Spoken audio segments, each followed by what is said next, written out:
In two separate hearings in the House and Senate Wednesday, top security officials revealed the extent to which Russian hackers penetrated states' voting systems during the 2016 elections.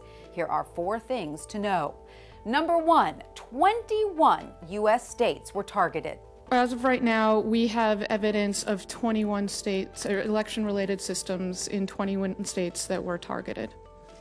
It was the first public reveal by a government official of the specific number of states hacked. In testimony before the Senate panel, Ms. Manfra cited privacy rights of the states that contacted DHS for help as the reason for not revealing their identities. To date, only a few states, including Arizona and Illinois, have admitted their systems were targeted. Number 2, Putin himself was behind the hacking, according to officials.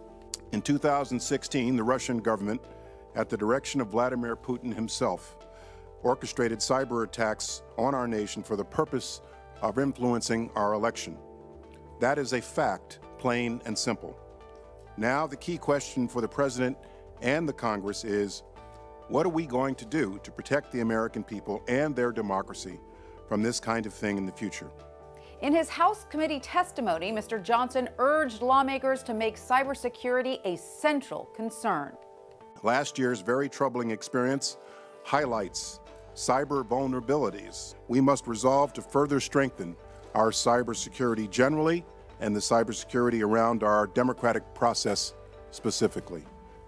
Number 3, there's no evidence votes were changed. While security officials did not reveal the extent to which the hacking attempts were successful, they did say no votes appear to have been changed. I know of no evidence that through cyber intrusions, votes were altered or suppressed in some way.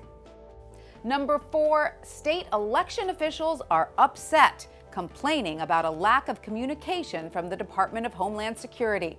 It's gravely concerning that election officials have only recently learned about the threats outlined in the leaked NSA report, especially given the fact that the former DHS Secretary Jay Johnson repeatedly told my colleagues and I that no specific or credible threats existed in the fall of 2016. Ms. Lawson was also critical of the DHS's move to designate the nation's voting systems as critical infrastructure in the wake of the election hacking, which could give the federal government more control over election protocol at the state level. Threat sharing has been touted as a key justification for the designation. Yet, nearly 6 months later, no Secretary of State is currently authorized to receive classified threat information from our intelligence agencies.